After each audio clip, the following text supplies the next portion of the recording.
Number 7, Snow Pilot. He was playful in the ring. He was playful going down to the start and beautifully zealous in the race. And most certainly one thing we can confirm is he'll be much fitter for that run. Richard Free staying in the wings, and he'll come and join me.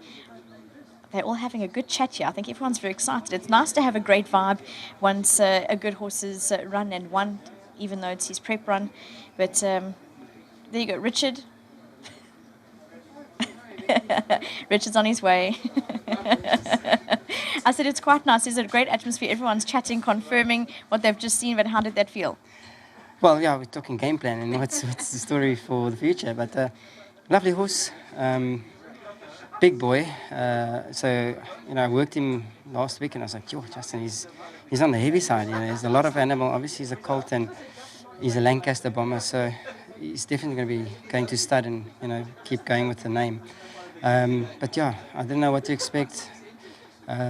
When I rode him at Greyville in the Guineas, he jumped out and he took me there, and we sort of just let him run along, and he hung quite badly to the inside rail that day, and he had like an awkward stride, and I think he finished off third. So I think if he runs straight that day, he probably wins the Guineas, beating Kroonworth, Envy and horses like that. And he's a better horse in Cape Town. Came back.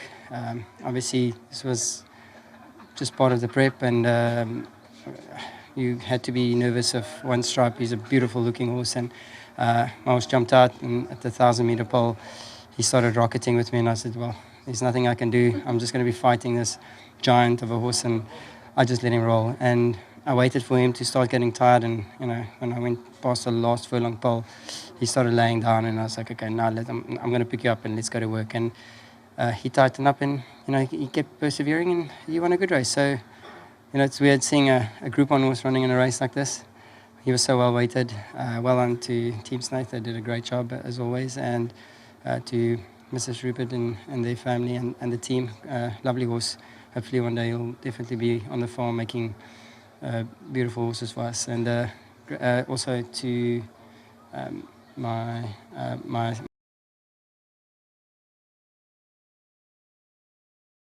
I think you can ask Justin that. He knows exactly what's going on with the horse. Well, smooth. Well done. Thank you. Richard's dodging the question. We'll ask Justin Snaith how much he needed that. We could see, though, in the last bit that he needed that gallop. But Justin, he's so wonderfully playful. I know we had a discussion about his Durban run that Richard's also brought up. When you see him move, he doesn't only cover the ground, but it's with power. Oh, he's a beautiful individual. There's just so much power there. He was 18 kilos overweight.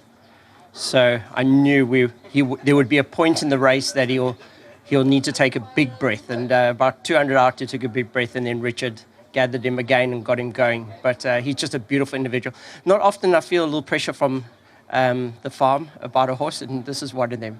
I know Gaynor loves him. He's such a beautiful individual. So I always feel that we need to ensure we have some good results, because he's just so beautifully bred. The mother was a superstar.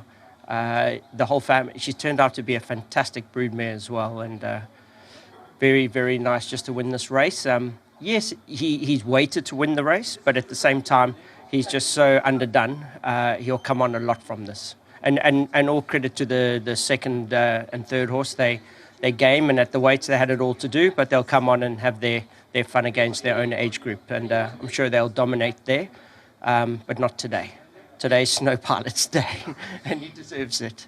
Justin, how much did he need the run? Just asking when he came back. Obviously, we could see in the race, but blowing and recovery-wise? Funny enough, he recovered very quickly, but that's because he's just so tough. He's bred here in South Africa. He's a hard knocker. It's like when I played paddle against Grant, and I thought, now I've got this game. Carrying a bit of condition, but wily and tough as nails. So don't ever judge a book by its cover. There's always a natural talent there, which is certainly this horse has. Brilliant. Good luck, Justin. Great, thank you. We all thoroughly enjoyed watching that win, and I'm sure someone that also did was Mrs. Rupert. I'm going to speak to Kevin Somerville once again, and it's lovely interviewing you about such brilliant horses like this, Kevin. Yeah, listen, Vicky, obviously congratulations to Gaynor. He's a Cape Guineas winner, and things didn't really go well for him in the KZN season. He lugged in badly in the KZN Guineas, and got very close to winning that race. But Justin says he's a different horse down in the Cape, so it's lovely to come back, and he's got a nice record at Durbanville, and yeah, he won that really well. That was impressive. It was indeed. We thoroughly enjoyed that. So I can see you all busy chatting and making all the plans, and we're looking forward to the summer season. I hope you are too. Yeah, very much so. Listen, it's just nice to have a big horse like this back. A Group 1 winner out of a mare like that.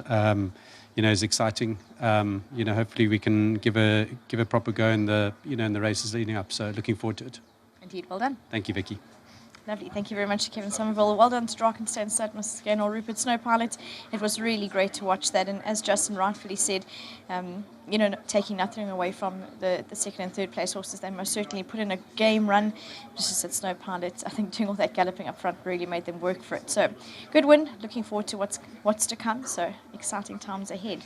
You can see the atmosphere is changing as we're heading into the summer season.